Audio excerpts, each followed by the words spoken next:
Yo, yo, yo, yo, what is up? What is up? What is up? What's going on, everybody? This your boy Nonsense Nap here. It has been a while. I'm sorry, y'all. It's been a minute.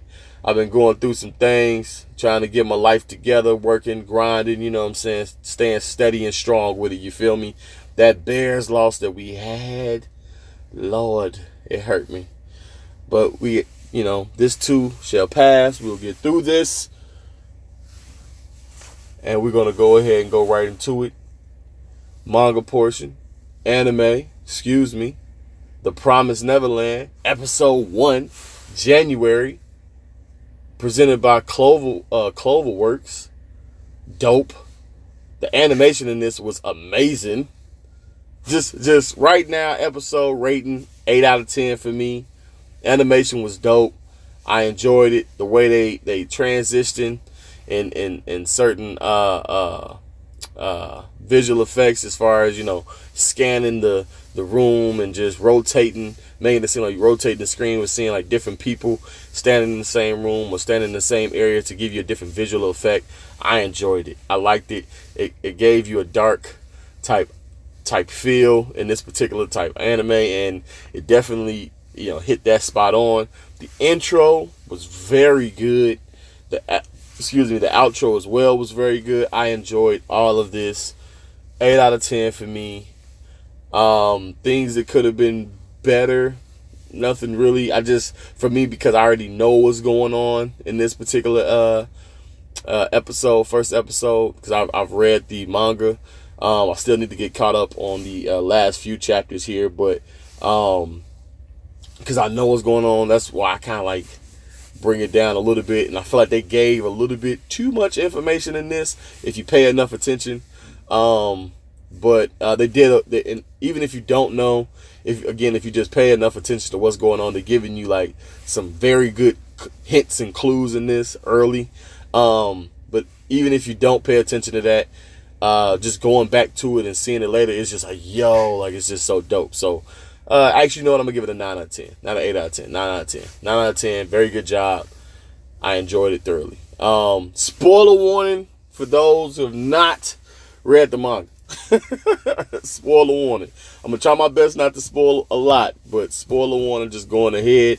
I just kind of really just want to focus on just a review of this, but I know I may be saying a little bit of certain things. So forgive me. I apologize, but I'm going to try my best not to. So for future references going into this, spoiler warning. All right. So, for those who don't know, this particular anime is set in the year 2045, so 2045, a little bit distant future. It's essentially an orphanage with roughly about 40 kids. The main protagonist in the story is a young woman named Emma. That's the one with the orange hair. You have a gentleman to her left would be Norman with the white hair, and Ray with the book and black hair to her. Her left would be Ray. My right would be Ray. Her right would be Norman. My left would be Norman. Excuse me. But essentially, the gentleman with the white hair is Norman. Black hair is Ray. These three kind of like your main characters, but the main protagonist being Emma. I thought that to be kind of interesting, especially with a little bit off topic, but especially with reading not too long ago that a young woman, I guess on Twitter or Instagram, was pretty much bashing Dragon Ball Z, saying it's feminist and it's putting down women. You should ban all anime. And I'm just like, well, obviously she doesn't watch it enough, because we got a main protagonist here that's a woman. That's a girl. So, yeah, But anyway, with knowing the manga and what goes on, I thoroughly enjoy Emma, and the way they presented her character on screen here, they did an amazing job. Like a very good job, making it real warm, bubbly, excited, energetic, and it just shows that about her. They did a real good job with Ray as well, making him very just, I don't even know the word for it. It's just, he's so mysterious, and that's pretty much what he was in the manga as well. He's very mysterious, and I enjoyed that so much too. Norman, just a great guy, smart, cool kid, suave, very, just not gonna say smooth talker type, but, just letting you know, like, hey, man, this is your weakness. I'm telling you this because I want you to get better. So the next time, make it harder for me. But not even being pompous or boasting anything. Just like, I'm doing this to help you, so you help me, helping you will help me be better, type. And that's what I enjoyed of this. But again, set in the year 2045 in the orphanage Gracefield House. Essentially, they have a mom there. They just call her mother or mom. She takes care of roughly about, again, 40 kids. Pretty much they're allowed to do whatever they want except for going to a particular fence at the back wall and at the front gate. They can't go out the gate or over the back wall into the outside world. So essentially, they're kind of in this particular area to keep them safe from the outside world. Throughout the day, they also take tests. So they have a certain regimen they kind of stick to. So mornings, breakfast, get everybody, gathered together, get the testing, have a chance to like go play this, that, and the third, and, come back together, for like dinner and then sleep. But, obviously with this being an orphanage, you also have kids up for adoption. So in this particular episode, Connie will be the young girl who was adopted today on the 12th. So mom, the mother here, mom, she has a real close connection with these kids, like a very close connection with these kids. And pretty much it kind of makes sense because it's like they're all she knows.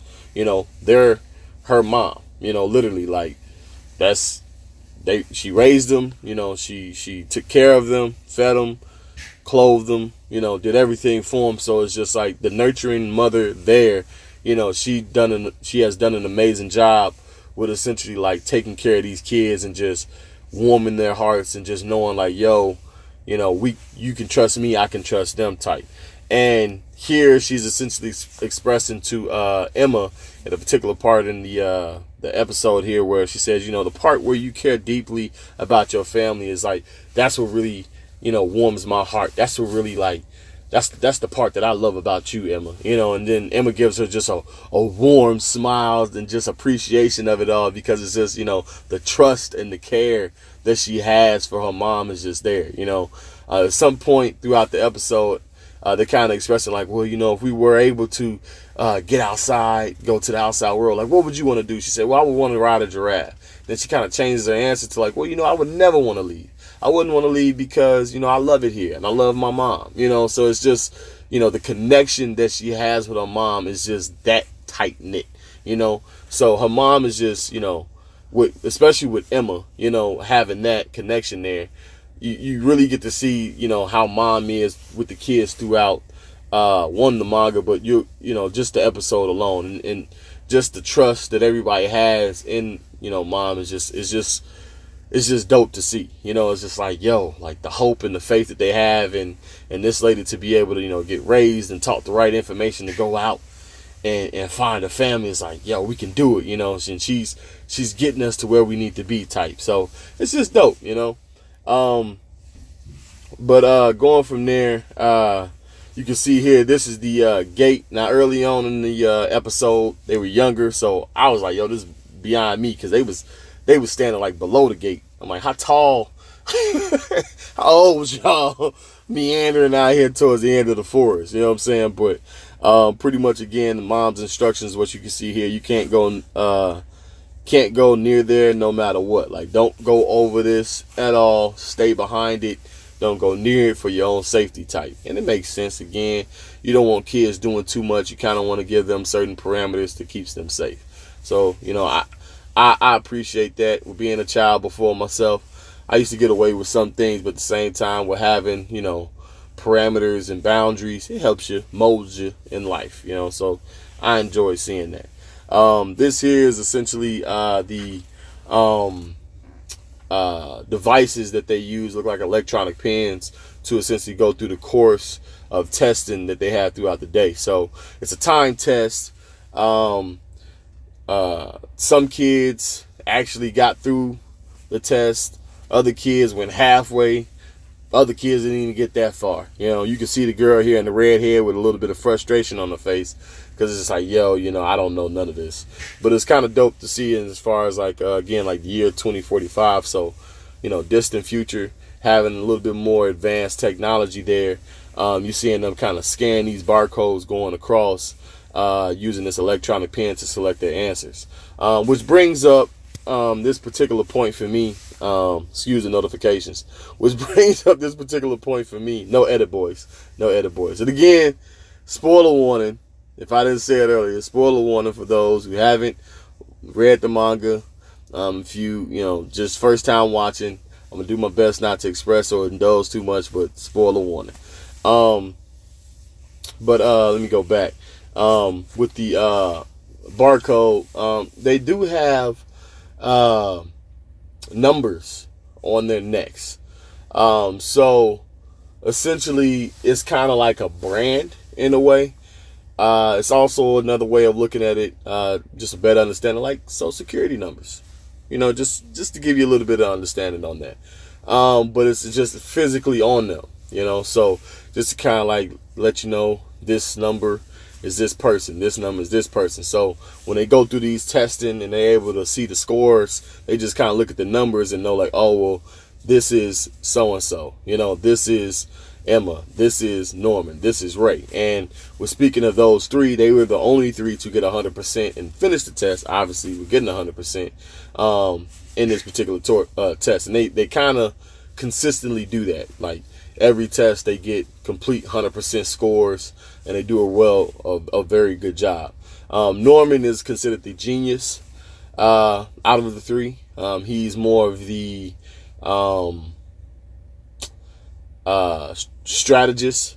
Ray is more of the tactician, so just as smart as Norman, but it's just Norman has just that slight edge as far as like strategy, being able to create and mold different type of or manifest different things to happen on the go. Ray is a very good tactician as far as like prepping for the enemy, knowing what's to come. But on the go, kind of suffers a little bit. Emma, not as smart as them, but where she lacks as far as in that, she picks up in athleticism. So she's, out of the three, a lot faster, a little bit more endurance. Again, that energy, having that energetic type, bubbly personality, kind of keeps up with that throughout, kind of keeps that same tone, essentially, for her throughout the episode. So, and by saying that, we get to see them play tag. With them playing tag, Norman was it, and we can see him scaring the kids here after he tags one of the boys and lets them know, like, you're it. So, they were kind of shook, looking for him, like, where is he at? And then he just surprises them from behind.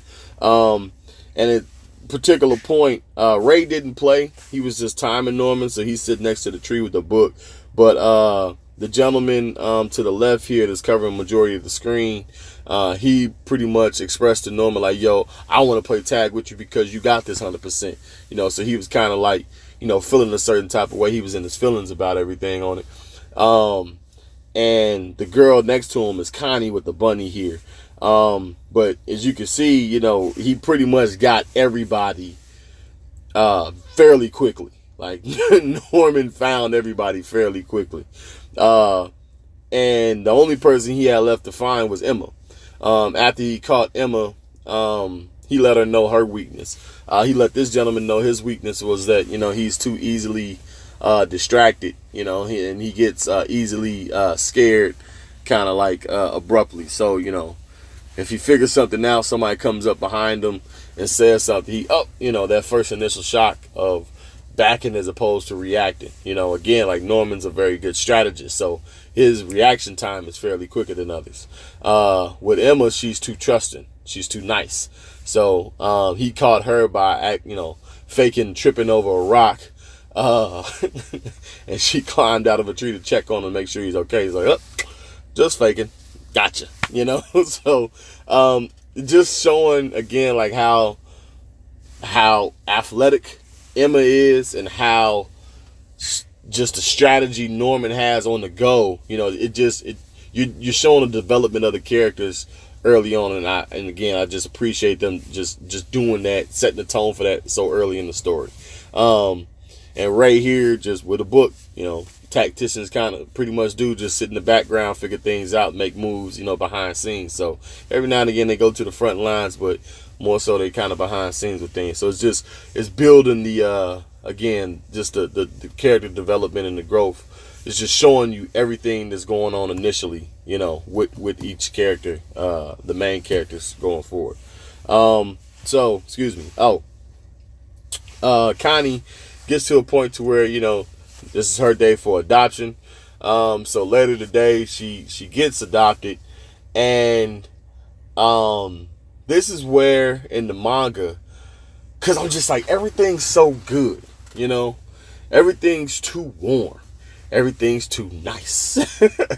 Typically, when stuff like that happens, it's gonna go bad, So I'm like, what's the bad here? Is it like an animal? Is it something that's out there? Is it bad people out there in the world that's gonna come in and get them? Is it I don't know, like a disease? Is it like, what is it? What is it that's so bad to keep these kids from outside this world? So Connie, with her getting adopted, mother, prepares her, gets her belongings, takes down her picture, essentially, got everything ready for her to go. She said goodbye to the kids, and they went out to the front gate to meet her new parents, And as you can see here, she always has this bunny with her. Always has the bunny. But surprisingly, she left the bunny on the table. Emma noticed it and wanted to give it back to Connie. Makes sense, It was, even then, like, with me knowing what's going on in the story, the part where she was crying, saying goodbye to everybody, I felt that. I'm like, Connie leaving. Like, dang, man, it's just because the connection she has with the guy here. He always takes care of her. He pretty much told her, like, anywhere you go, I'll do my best to take care of you, help you out with anything and anytime, just like, I'm gonna always be there for you type, so it's just like, it's the brotherly love, sisterly love that the bond that they share in here is just dope to see, and again, like, with Connie leaving, so, they're crying, and, mom takes it to the gate. She's singing a song, like humming a song, and she asks her, what's that song? She doesn't answer, but she's humming a song, and, they get to the gate to essentially, meet the parents and stuff like that. Again, Emma notices that the bunny is there on the cafeteria table and wants to return it to her. So her and Norman are essentially expressed from Ray that, Ray tells them, like, yo, the lights are still on up there at the gate. If you hurry, mom hasn't left yet, so you might be able to catch her. So they run out there to try to, catch mom, and they go to the gate and they say to themselves, well, we're not supposed to go out here. That's what mom told us. Like, well, we'll catch the lashing later. We'll take it together type. We'll deal with the trouble later together. But for right now, I think this is a good gesture on our part for Connie. She wouldn't want to lead us here. So this is where the darkness comes in. This is where it takes a complete 180 in the story. And they're essentially presented with a situation of seeing Connie in despair, in death, if you will. She has a flower growing out of her, and she's in the back seat of what looks like to be a wagon. So she's in the back there, just dead, just dead. And Emma finds her first. She gets shook, with seeing her. Norman sees it, and he, it's just like, this is beyond me, what I'm seeing right now. And they start to hear noise of someone coming outside, so they go to hide under a truck. In doing so, you get to hear conversation between, seems like to be two people initially, and some more come outside. And what happens here is we get to notice that it looks so delicious, human flesh is the best. So now we know, or are seeing here, essentially why the kids are kept inside, because there's something out here that's devouring the children, right? And we get to see these monsters, beings, demons, whatever, essentially take Connie and place her in this tube. So Norman and Emma are shook. They don't know what to do. They looking like, yo, we got to get out of here. We got to somehow save her, but she dead. I don't know where's mom? Like, did she get got? Like, what's going on? And here we get to see an image of I don't want to, spoil too much of the demon, kind of like let people see, because it's I don't want to say, but it's like just going forward in the story, you're gonna understand why I didn't do it initially. But you can see like these things are some venom type cats. The tongue on this guy is just something vicious like venom. The mouth, everything. You could tell like he want to feast on this child. You know what I'm saying? Like, I'm hungry. Let me at least get a fingertip or something, bro. And he's like, nah, man, this is high quality, grade A meat here, son. This is for the richest. All right. This is for the higher ups. This ain't for us. Hold your tongue. Let them do what they need to do. That's what the other gentleman tells him. The other demon or whatever. That's what he tells him. But pretty much after this happens, you get into a point to where you see mom, the loving, trusting mother, the one who's always been there for these kids, who raised them. Your mother is the one giving these kids up to these demons. So after that, they figure out that this is a farm. We've been raised as stock for these demons. What do we do? Where do we go? Do we leave or do we stay? All questions going through their head. They escape, they get out, they go back to the house. They beat mom there, but they left the bunny under the truck. And with doing that, it gave away a big clue for mama.